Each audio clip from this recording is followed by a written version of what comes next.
अपने कहते हैं भाई हमने भी 57 की क्रांति की, हमने भी क्या किया 1857 में क्रांति की, अपने यहां पर भी भाई रिवोल्ट हुआ। फिर किसी ने कहा यार मान ली बात कि अपने यहां पर अंग्रेज नहीं थे, पर राजा तो थे। अंग्रेजों के खिलाफ आंदोलन का मतलब है सत्ता के खिलाफ आंदोलन। कोई एक पावर है, उस पावर से जनता राजी नहीं है, तो उसके खिलाफ क्या हुए आंदोलन। हर दौर के अंदर कोई ना कोई पावर होती है, जनता उससे असंतुष्ट तो रहती है, सारे लोग राजी कभी तो नहीं होते। आज डेमोक्रेसी, आज लोकतंत्र है, क्या आज सारे लोग राजी है? क्या राजस्थान में कांग्रेस है तो कांग्रेस से सारे राजी है, या सेंटर में बीजेपी है तो क्या बीजेपी से सारे राजी है? सारे राजी हो तब तो अब आंदोलन बंद हो जाने चाहिए। अब भी तो आंदोलन होते हैं, डेली कुछ ना कुछ चलता ही रहता देश के अंदर। इसका मतलब पावर के खिलाफ आंदोलन तो होते हैं। तो अपने यहाँ जब राजाओं की पावर थी तो उसके खिलाफ आंदोलन हुए, तो वो तो पढ़ लिए जाए। वो अंग्रेजों के आने के बाद हुए, इसलिए उसको आधुनिक राजस्थान में शामिल कर लिया जाए। तो हमने कहा भाई राजाओं के खिलाफ किसानों ने आंदोलन किए। किसने आंदोलन किए? किसानों ने आंदोलन किए, इसलिए हमें किसान आंदोलन पढ़ लेने चाहिए। हम आधुनिक के अंदर ये पढ़ लेंगे, हमारे पीजेंट मूवमेंट पढ़ लेंगे। हमने कहा हमारे तो जनजातियां भी उनके खिलाफ आंदोलन कर गई थी। अंग्रेजों ने जब उनके इलाके में इंटरफेयर करवाया राजाओं के माध्यम से, तब हमारी जनजातियों ने आंदोलन कर दिया। ट्राइबल्स, हमारे ट्राइबल ने आंदोलन कर दिए थे। शुरुआत में किसानों ने राजा के खिलाफ या जनजाति ने राजा अंग्रेजों के खिलाफ आंदोलन किया। किस बात को लेकर आंदोलन किया? तो किसानों के आंदोलन की बात क्या हो सकती है कि टैक्स ज्यादा ले रहे हो, हमसे टैक्स क्या लिया जाए, कम। शुरुआत में इसलिए आंदोलन किया कि टैक्स कम लो। थोड़े दिनों बाद लोगों को लगने लगा भाई टैक्स आप ही क्यों लेते हो, आप वो कौन पावर हो जो टैक्स लेता है? फिर ये पावर आपको कहां से मिलती है कि आप टैक्स बढ़ा सकते हो? और जब आप टैक्स बढ़ाते हो तब जिन पर टैक्स बढ़ाया जा रहा है, जिनसे टैक्स लिया जा रहा है, क्या उनसे पूछते हो? नहीं। तो इसका मतलब राजा के राज में जनता की भागीदारी नहीं है। तो राजा के राज में जनता की भागीदारी भी होनी चाहिए। हमसे तो पूछ लो कि यार इतना किया जा सकता है कि नहीं किया जा सकता है। जनता के पार्टिसिपेशन को बढ़ाने के लिए जो आंदोलन चलाए गए, उन आंदोलनों को हम बोलते हैं प्रजामंडल। क्या बोलते हैं? प्रजा मतलब जनता। तो प्रजा ने जो आंदोलन चला दिए अपने अधिकारों के लिए, अपने राइट्स के लिए जो आंदोलन चला दिए, उन आंदोलनों को अपने क्या कहते हैं? प्रजामंडल मूवमेंट। और जब जनता के इस प्रकार के आंदोलन शुरू हुए, सेकंड वर्ल्ड वॉर के बाद में अंग्रेजों का साम्राज्य पूरी तरीके से ध्वस्त हो रहा था, देश पूरी दुनिया में नई नई लहरें आ रही थी। हमारे राजाओं को भी एक चीज समझ में आ गई थी कि राजतंत्रों का दौर लंबे टाइम तक अब नहीं चलेगा। 47 में खत्म नहीं होंगे तो 57 में होंगे, और 57 में खत्म नहीं होंगे तो 67 में तो होने। पूरी दुनिया से जब राजतंत्र गायब हो रहे थे, हमारे राजा भी इस बात को समझ पा रहे थे। और जैसे अंग्रेज यहां से गए, हमारे राजाओं ने अपनी अपनी रियासतों का विलय किसमें कर दिया? भारत। हम कहते हैं भारत में मिल गए, भारत में एक हो गए, इसलिए अपने कहते हैं एकीकरण। क्या कहते हैं उसको? इंटीग्रेशन कहते हैं। तो बेसिकली हम जब मॉडर्न राजस्थान पढ़ते हैं, जब प्राचीन राजस्थान पढ़ते हैं, तो प्राचीन राजस्थान में हम क्या पढ़ते हैं? तो कि हम प्राचीन राजस्थान में पढ़ते हैं कि यार आदमी कहां कहां रहा था। कोई तो ऐसी जगह होगी जहां हम भी रहे थे, तो अपने कहते हैं कालीबंगा। हमारा शुरुआत का मनुष्य कहां रहा था? काली। हम कहते हैं यार हम आहड़, उदयपुर में एक जगह मिली आहड़, वहां पर भी अपने लोग रहते थे। हम कहते हैं यार जालोर में एक जगह भीनमाल, तो हम भीनमाल में भी रहे थे। हम कहते हैं कि भरतपुर में एक जगह पड़ती है बयाना, तो हम बयाना के अंदर भी रहे थे। हम कहते हैं कि ये यहाँ जयपुर में जगह बेराठ, तो वहां बेराठ में भी लोग थे। कुछ सेंटर पड़ते हैं।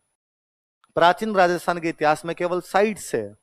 कौन कौन सी साइट थी जहां पर हमें मनुष्य की बसावट देखने को मिलती है, वो हमारा प्राचीन राजस्थान है।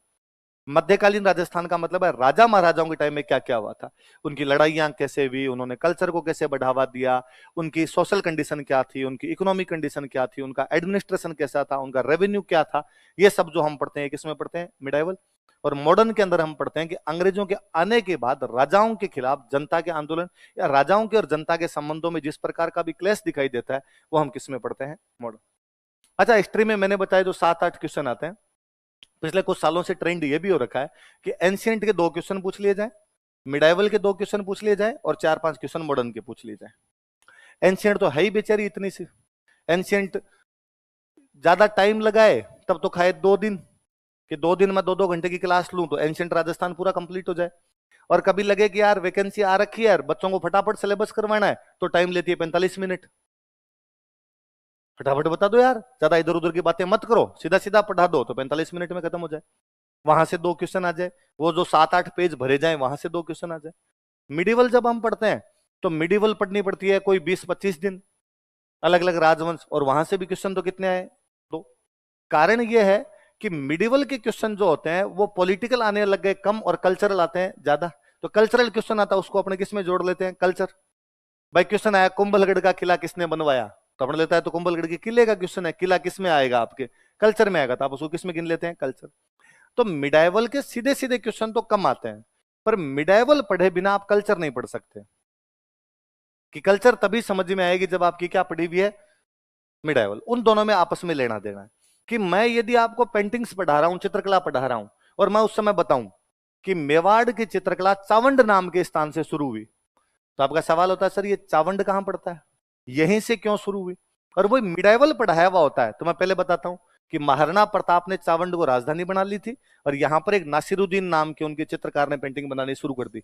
अब मैं जब पेंटिंग लिखवाता हूं तब मैं लिखवाता हूं महाराणा प्रताप के समय चावंड से मेवाड़ की चित्रकला स्टार्ट होती है, नासिरुद्दीन उनका प्रोमिनेंट पेंटर था।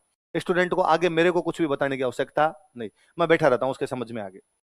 मैंने जितना टाइम मिडाइवल में खपाया था उतना टाइम कल्चर में क्या लगता है, कम। पहले पड़ गई बात। मॉडर्न वाले क्वेश्चन 4-5 क्वेश्चन आ जाते हैं। तो प्रॉपर हिस्ट्री जिसको आप कहते हो, कल्चर हटा दो, यदि केवल हिस्ट्री पूछते हो तो हिस्ट्री में सबसे अधिक क्वेश्चन यदि किसी पोर्शन के आते हैं तो वो पोर्शन कौन सा है, मॉडर्न। कौन सा पोर्शन है, पिछले आप पेपर के ट्रेंड देखोगे तो आपको पुराने क्वेश्चन जो भी मिलेंगे उसमें मॉडर्न के क्वेश्चन ज्यादा मिलेंगे, मिडाइवल के और एंशिएंट के क्वेश्चन क्या मिलेंगे, कम। अपने भी यही कर ले, जहां से पोर्शन ज्यादा क्वेश्चन आते हैं वो पहले पढ़ लिया जाए, जहां से कम आते हैं उसको बाद में पढ़ लिया जाए। पढ़ना तो सारा ही है, पर शुरुआत के अंदर थोड़ा जोश भी रहता है, यहीं से पढ़ेंगे तो अपने थोड़ा ठीक रहेगा। तो अपने हेडिंग डालो आधुनिक राजस्थान का इतिहास।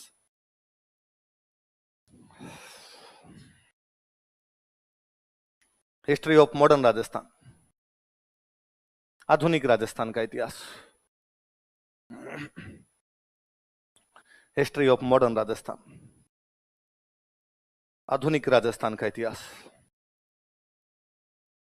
बेसिकली हम ये 5 बड़े टॉपिक पढ़ेंगे। कौन कौन से टॉपिक बताओ देखे, 1857 की क्रांति, किसान आंदोलन, जनजातीय आंदोलन, प्रजामंडल आंदोलन, और एक पहले पढ़ गई बात।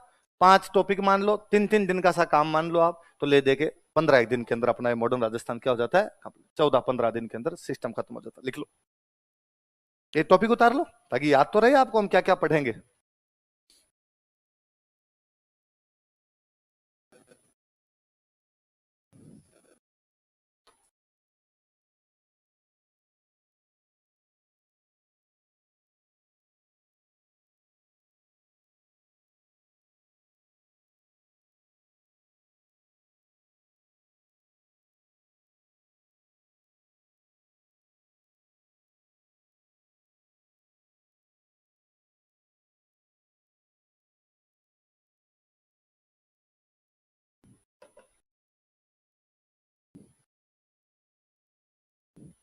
कौन कौन से टॉपिक है बोलो देखे, 1857 की क्रांति, peasant movement, tribal movement, Prajamandal movement, एकीकरण, इंग्लिश में इंटीग्रेशन लिख लो या यूनिफिकेशन लिख लो, इंटीग्रेशन कर दो या यूनिफिकेशन, एक ही बात।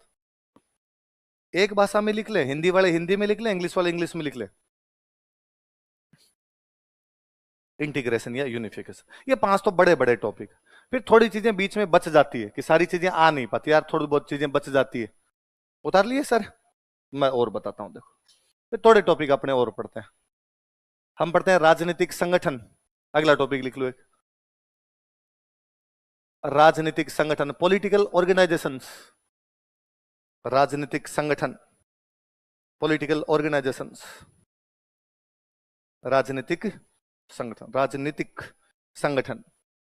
अच्छा, एक अपने सोशल, एक इंस्टीट्यूट हुआ, सोशल ऑर्गेनाइजेशन हुआ जिसने राजस्थान में बड़ा प्रभाव छोड़ा था, राजस्थान क्या पूरे भारत में प्रभाव छोड़ा था, आर्य समाज। आर्य समाज का नाम तो सुना होगा, लिख लो ये भी, आर्य समाज। तो आर्य समाज का पढ़ेंगे भाई, राजस्थान में आर्य समाज वालों का क्या योगदान था,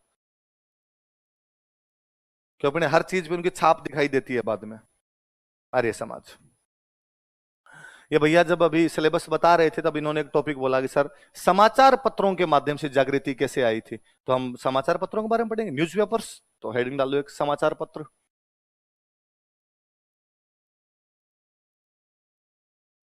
न्यूज़पेपर्स कौन कौन से थे अपने? अच्छा, फिर जब इतना लंबा चौड़ा मूवमेंट पढ़ते हैं तो इसमें ज्यादातर फ्रीडम फाइटर के नाम आ जाते हैं, फिर भी कुछ फ्रीडम फाइटर बच जाते हैं, तो बच जाते हैं तो उनको बाद में अलग से पढ़ना पड़ता है। तो आप लिख सकते हो स्वतंत्रता सेनानी, फ्रीडम फाइटर्स।